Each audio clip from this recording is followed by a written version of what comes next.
Inilah kesaksian seorang wartawan dari Koran Sinar Harapan yang dimuat pada tanggal 30 September 1967. Peringatan Hari Kesaktian Pancasila membawaku kembali pada kenangan dan saat waktu pahlawan revolusi Ahmad Yani menceritakan berbagai kejadian penting yang dialaminya dan dilakukannya dalam upaya menyelamatkan Pancasila. Pada waktu itu aku sendiri tak tahu akan kuapakan semua cerita jenderal yang aku kagumi sebagai pengawal Pancasila. Karena waktu itu ialah dalam pertengahan tahun 1965. Tidaklah mungkin aku sebagai wartawan menuliskan untuk umum semua curahan hati Jenderal Ahmad Yani yang pada waktu itu menjabat sebagai Menpang AD atau Kaskoti. Semua ucapan aku tulis sebagai catatan harianku saja dan kini disajikan untuk pemikiran kita semua.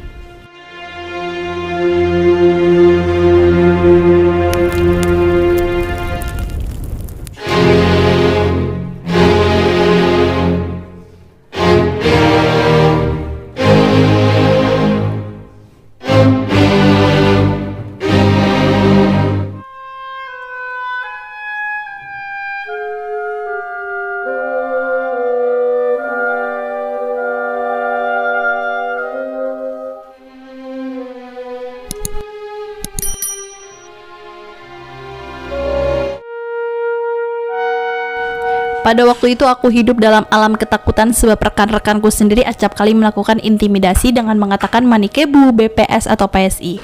Yang kumaksud itu adalah mereka yang pro PKI dan yang semacam dengan itu. Kata-kata itu sangatlah ditakuti pada waktu itu. Ketika Dr. Subandrio waktu itu adalah wakil Perdana Menteri 1 dengan suatu rombongan besar pergi ke Peking, di airport aku berkesempatan bercakap dengan almarhum Jenderal Ahmad Yani dan aku menanyakan apa sebabnya tidak turut keluar negeri.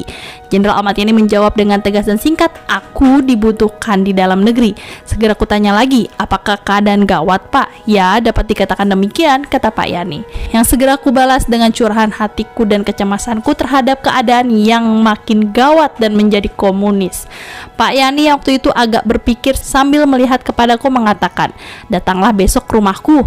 Sejak waktu itu hingga beberapa hari sebelum peristiwa menyedihkan yang mengantar putra Indonesia pengawal Pancasila itu kembali ke pangkuan Tuhan Yang Maha Esa, acap kali diceritakan peristiwa penting dan tegang di hadapannya, serta tantangan untuk menyelamatkan Pancasila yang tengah mengalami goncangan untuk ditumbangkan oleh mereka yang menginginkan komunis berkuasa di Indonesia. Beberapa hari sebelum Pak Yani meninggalkan kita semua, aku dipanggilnya datang ke Jalan Lembang jam 8 pagi. Waktu itu memang aku sedang dalam keadaan yang terjepit karena intimidasi yang dilakukan oleh rekan wartawan makin menghebat dan terpaksa aku mengatakan kepada Pak Yani bahwa aku tak kuasa lagi bertugas sebagai wartawan dalam suasana yang makin komunis ini. Pak Yani dengan senyum mengandung penuh optimisme berkata, kamu tidak perlu takut. Kalau komunis berkuasa di tanah air kita ini, tentu aku yang mereka akan gantung nomor 1. Kata-kata itu sangat mengejutkanku. Kenapa Pak? Tentu saja, akulah yang paling mereka benci karena dalam tiap kesempatan aku berusaha memperkecil usaha komunis. Atau kalau mungkin membinasakan usaha mereka. Semua itu telah kuceritakan kepadamu bukan? Pagi itu aku masih terpengaruh oleh kata-katanya. Aku diajak turut dalam mobil Angkatan Darat 1 itu pergi ke Istana Merdeka karena Presiden memanggil Pak Yani.